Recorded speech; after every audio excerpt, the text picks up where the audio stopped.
Guide in 1955 and then Which magazine in 1957. Now, all of these organizations and magazines are trying to protect consumers from what they consider to be the high-pressure sales techniques that commercial advertising is increasingly using. And here we have a very interesting conundrum, because actually these consumer organizations project themselves as experts trying to advise consumers on how they can best make their choices. So there's an understanding that consumers should make choices as consumers, but there's also an understanding that those consumers have to be informed and educated so that they can make rational choices as consumers. And increasingly, the government also steps in to try and protect consumers. And so you see a whole series of new legislation, from the Trade Prescriptions Act of 1968 to the Consumer Safety Act of 1978, coming in to try and protect consumers from these supposedly unethical practices.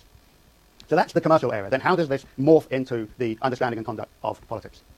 Well, first, of course, is that old critique of mass culture that we saw in the 1920s and the 1930s is revived. And in some sense of that continuity is apparent in the figure of Joseph Priestley, who published The Age of AdMass in 1955. AdMass, he said, was my name for a whole system of increasing productivity, plus inflation, plus a rising standard of material living, plus high-pressure advertising and salesmanship, plus mass communications, plus cultural democracy, and the creation of a mass mind. So now you have that critique of mass culture being morphed and redirected to a critique of commercialized advertising.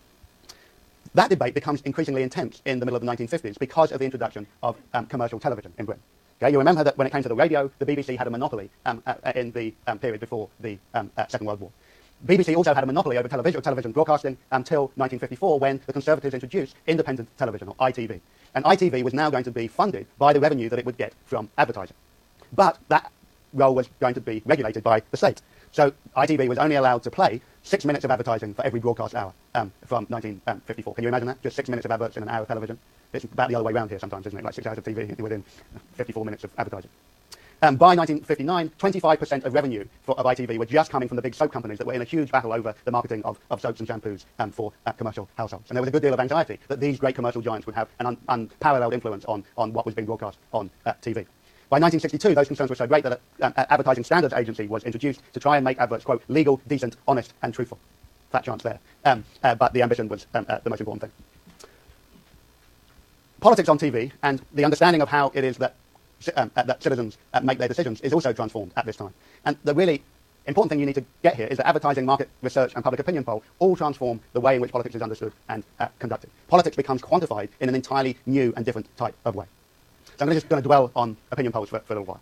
Opinion polls, which of course came out of the techniques of market research itself, began to play an increasingly prevalent role in election campaigns during the 1950s.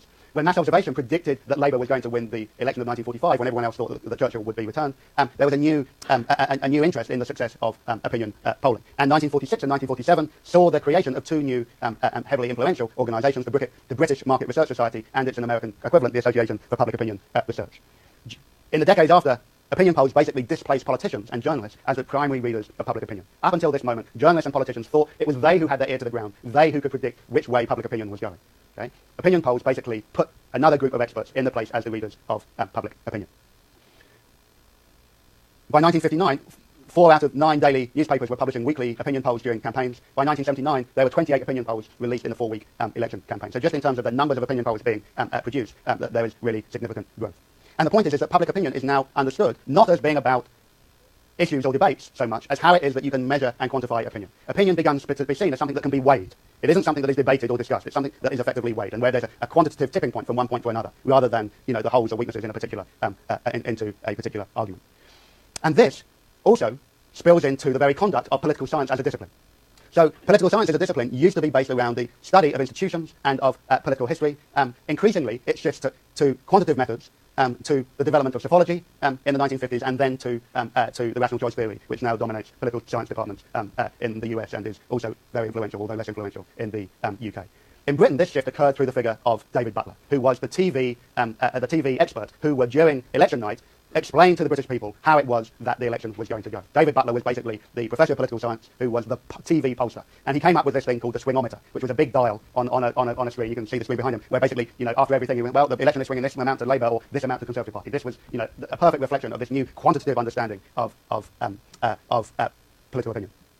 In other words, all national debate was aggregated into one thing that could be quantitatively weighed. You lost the sense of elections as being about a whole range of local variations, and you tended to lose, in this swingometer, any idea of a three-party system. This was basically now a two-horse race. It was very hard to map swings from one party to another within a three-party system.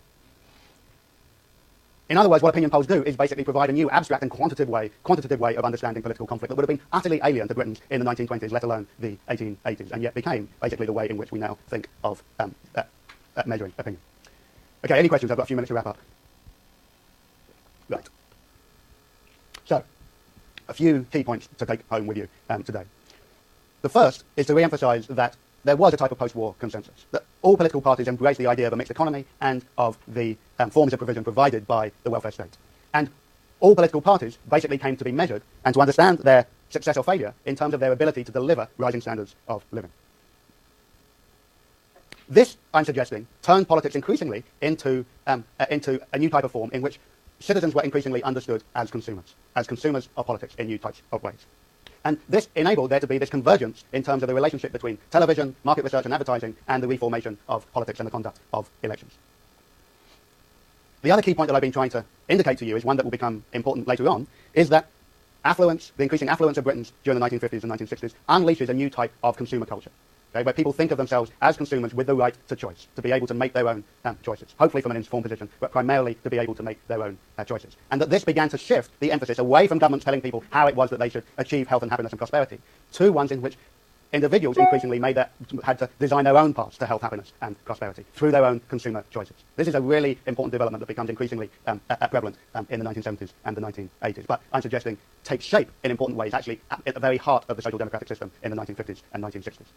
But this was not the only challenge that social democracy was going to face. And basically next week what I'm going to do is to look at over the next 2 weeks, we're going to look at the three other big issues that came to inform the unraveling of this social democratic system. We'll look at the way in which affluence begins to unravel the old understandings of class and of the political solidarities and alliances of the class system in Britain. We'll look at the influence of decolonisation and the collapse of the British Empire and the growth of immigration in Britain during the 50s, 60s and 70s. And then we'll look at the so-called moral revolution, the final unraveling of the Victorian moral code in Britain during the 1960s and 1970s. So a lot to do next week.